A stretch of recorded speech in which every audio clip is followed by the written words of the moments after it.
O desperdício de água é um problema enfrentado por diversos países. Para encarar essa situação, todos os anos, no dia 22 de março, é celebrado o Dia Mundial da Água, onde o tema do desperdício ganha destaque, pois o uso não consciente desse bem natural gera um prejuízo significativo na economia e no meio ambiente, pois o governo gasta bilhões de reais anualmente para tratar a água que é desperdiçada. Nossa equipe buscou um especialista em economia de água em empresas, condomínios, hotéis, hospitais e outros setores para falar da importância do uso consciente desse bem natural. O Dia Mundial da Água é um dia que o mundo todo está olhando para o mesmo problema, né? Afinal, a água é um recurso vital para a nossa vida, né? Mais de 70% do corpo humano é formado por água. E ainda assim a gente tem mais de um quarto da população mundial que não tem acesso à água potável. Então a gente está falando de mais de 2 bilhões de pessoas que não têm acesso à água potável. Então é um problema que ele é muito relevante. E quando a gente fala que a ONU, com a Agenda 2030, por exemplo, onde a gente chegou aos Objetivos de Desenvolvimento Sustentável, coloca um desses objetivos só relacionado à água e saneamento, que é o ODS número 06, é onde a gente começa a ver o mundo inteiro olhando para essa problemática. Então é um dia comemorativo realmente, onde as pessoas olham para essa problemática e veem o caminho que o mundo está tomando, as iniciativas governamentais e de organizações públicas e privadas, que a gente já vem vendo um avanço muito grande nisso e, consequentemente, o futuro aí tende a ser um pouco melhor. A gente está muito ansioso por esse futuro aí que tende a ser um pouco melhor pelas mudanças de visão relacionadas a esse recurso. E quais são os impactos, essas causas aí do desperdício de água no nosso país e as medidas urgentes a serem feitas por todos nós? Então, uma das principais causas do desperdício é no transporte dessa água. Então, a gente tem aí, hoje no Brasil, mais de 40% da água que é tratada, ela inicia esse transporte e ela não chega até o consumidor final. Então isso para a gente por si só já é uma grande coerência, porque a gente tem mais de 35 milhões de brasileiros que não têm acesso à água potável. E o Brasil hoje é o país que tem a maior matriz desse recurso, próprio para uso humano. Então, consequentemente, não é o fato de a gente não ter o recurso, é porque a gente tem, a gente trata e a gente não consegue deixar ele chegar até o usuário final. E o primeiro caso é justamente esses transportes nos dutos, a gente tem muito caso de vazamento. Esse é o primeiro. Mas o segundo, ele acontece sim do hidrômetro para dentro, ou seja, dentro do estabelecimento, dentro das casas, onde tem dois principais motivos. Um deles são as estruturas dos estabelecimentos, estruturas hidráulicas mesmo, a gente está falando de vazamento em conexões, vazamento na parte hidráulica periférica, nas torneiras, duchas, chuveiros, e o segundo é a conscientização. A gente ainda encontra, por incrível que pareça, a gente que trabalha com isso, muitas pessoas que acreditam que esse recurso ele é infinito. Então, quando a gente fala que é um recurso que muitas vezes, num condomínio, por exemplo, onde não é individualizado, não dói tanto o bolso da pessoa, é um local onde ele vai pagar o mesmo, independente de quanto ele consumir, ele não se preocupa realmente em fazer algumas ações que podem parecer simples, mas que geram um impacto muito grande. No mundo hoje tem 8 bilhões de pessoas, então se cada um fizer a sua parte, vai gerar um impacto muito grande lá no final, porque a gente tem que entender que desses 8 bilhões, um quarto não tem acesso à água potável.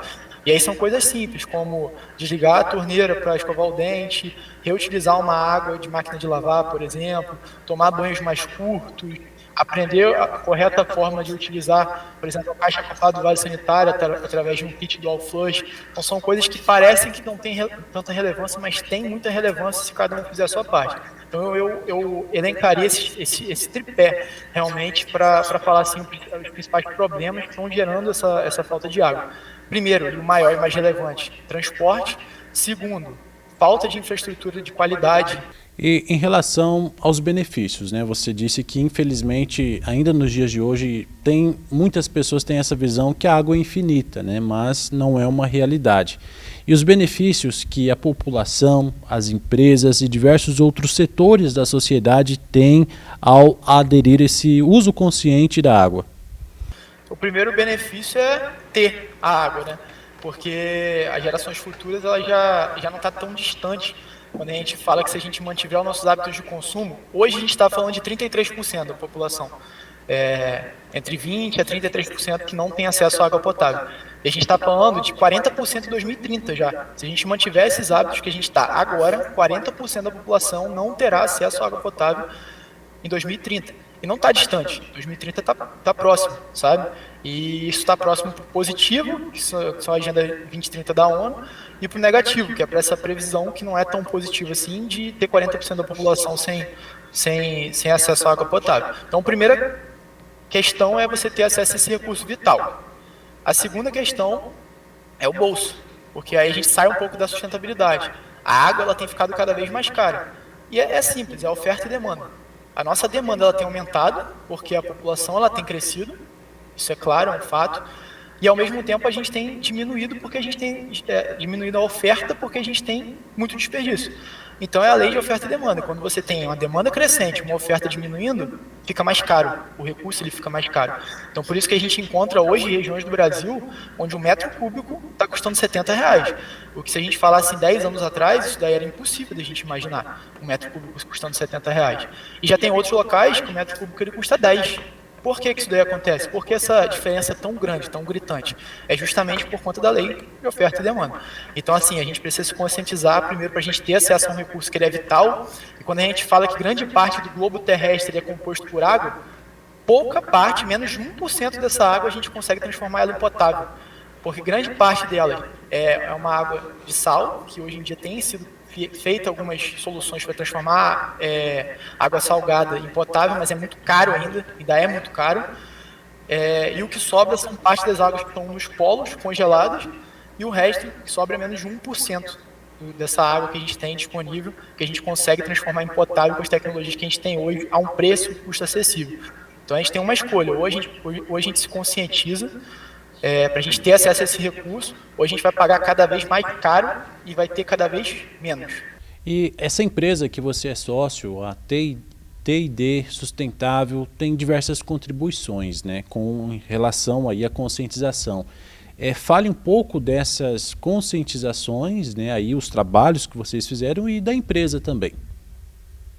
Perfeito. A TID, o foco total, tudo que a gente faz hoje é com foco em transformar vidas através da economia de água. E nessa trajetória aí, desde 2018, que a gente está no mercado, já foram mais de 600 milhões de litros de água economizados. A gente tem uma visão de até o ano que vem chegar à casa do bilhão, então passar de 1 bilhão de litros de água economizados é uma visão muito forte nossa. E tudo isso a gente faz em cima da questão do retorno sobre investimento, porque a gente acredita que ações ambientais elas precisam ter cunho financeiro também, elas precisam ter retorno sobre investimento para que elas se mantenham, que elas sobrevivam ao filtro do tempo. Então a gente criou metodologias de gestão que são muito centralizadas na conscientização coletiva, onde a gente chega no estabelecimento comercial, conscientiza aquele estabelecimento comercial, padroniza seus pontos de consumo. Então lembra das dores que eu falei, do hidrômetro para dentro a gente resolve tudo. Tem a parte do transporte, que é do hidrômetro para fora, mas do hidrômetro para dentro, a empresa que tem a TID, ela não vai mais ter vazamentos, ela não vai mais ter problemas hidráulicos periféricos, ela vai ter seu corpo laboral muito mais conscientizado, seus hidrossanitários padronizados e o que é muito relevante, né? A gente faz isso sem cobrar nada. A gente chega, implementa a nossa tecnologia, assume o gerenciamento hídrico sem cobrar um centavo para os nossos clientes. Porque, mais uma vez, é o cunho financeiro que precisa existir. Então, quando eu faço todas essas ações de conscientização, entre elas webinários, workshops, palestras de conscientização, entregar conteúdo referente ao tema para mostrar para as pessoas realmente que a água não é um recurso que é infinito, eu gero uma redução na fatura de água.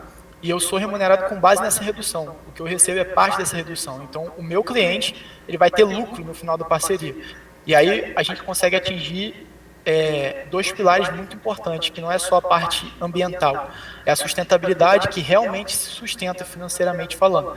E é por isso que a gente tem gerado impactos em empresas gigantescas pelo Brasil, hoje em 45 cidades, em 9 estados do Brasil, e a tendência é crescer cada vez mais, porque as pessoas que tomam decisão começam a perceber que o consumidor final já pede por soluções sustentáveis, soluções de impacto socioambiental. Na próxima semana, por exemplo, a gente vai estar participando do maior evento de empreendedorismo e inovação do mundo, que é o Web Summit, a segunda edição dele aqui no Rio de Janeiro. Ele geralmente acontece em Lisboa, e a gente vai estar lá junto com outras empresas de impacto socioambiental. Eu estou usando isso como exemplo para mostrar que, hoje em dia, as soluções elas têm que ter esses vieses. porque o consumidor final, às vezes, ele prefere pagar mais caro para ter uma solução, para contratar uma empresa, para contratar uma prestadora de serviço que tem esse cunho socioambiental. Então não é mais uma opção, não é mais uma diferenciação de mercado, é algo essencial. Ou você faz isso ou sua empresa não sobrevive mais no mercado. E a gente une isso com a parte financeira, onde eu vou te dar um saving financeiro por ter uma ação ambiental, é realmente um modelo de negócio totalmente acessível e disruptivo.